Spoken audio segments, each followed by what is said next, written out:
back to your first year, you obviously had 23 wins. You know, nobody really saw that coming from the first time they coach. The most memorable one I would guess would have to be where you take down, you know, Arizona State by 3. I think that was the turning point. That game was the reason why we were able to win 23 games. I looked up to Dr. Scott at the end of the game and I told him, I got you. Because he took a chance on a first-year head coach who had no experience. The kids decided we don't care. They put their jerseys on just like us. They put their shorts on just like us.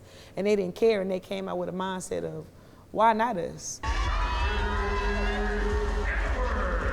Southern University, for an example, they go out and they play Colorado and they play them close all the way down to the wire. A few controversial calls, but they believed that they could do it, and they took that confidence on to go and play DePaul and take them down to the wire. Although they lost every game in the non-conference when they played Division I Power 5 teams, but they've taken something away from each one of these games, and just trying to get my team now to kind of see the groundwork that's been laid in trying to beat some of those Power 5 teams. It's very, very possible.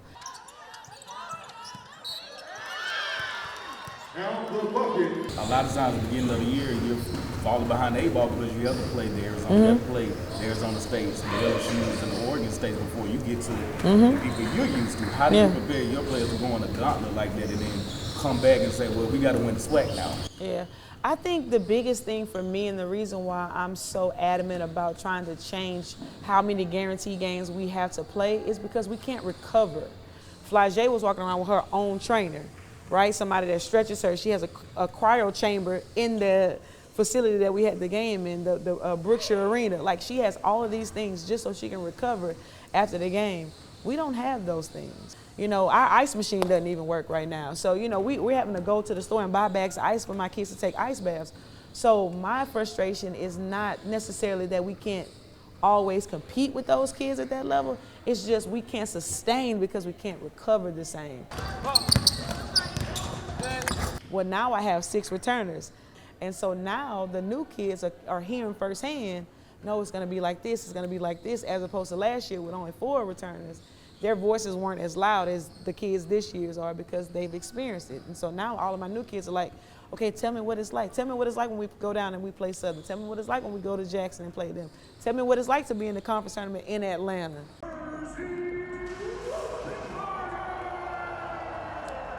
There's a thing called confidence, right? And losses like this can kill SWAC kids' confidence. Nothing about this prepares you for SWAC play. It sounds good to say, but these are money games. We play these games to get the money so we can survive in our league. That is it, that is all. It's not because I would rather not ever play LSU again, but they paid us good money to come here and take a loss. And I stand by the statement that I made. We were already getting beat by 30 points with 5 minutes left to go in the game, and then she subbed her starters back in, her big 3, Flagey, Michaela, and Anissa Morrow, with 5 minutes left, and we're already up you're already up by 30. That's what I meant by those type of situations don't help us prepare for the SWAC, because now it's demoralizing. When we play College of Biblical Studies and we beat them 159-18, my starters only played 13 to 15 minutes in that game, as opposed to her starters probably played 25, 30 minutes. It comes down to scheduling those type of money games where you can compete with some of those teams. You know, when you're coming off of 23 wins, nobody wants to play you. But you finish 15 and 15 in conference, now people are calling us, hey, you want to play? You want to play? People that wouldn't play us last year are calling me now to play us this season because they don't see us as a threat now. And so they didn't see us as a threat my first year either. So hopefully we can, you know, surprise a couple of people and try to get a couple of these wins.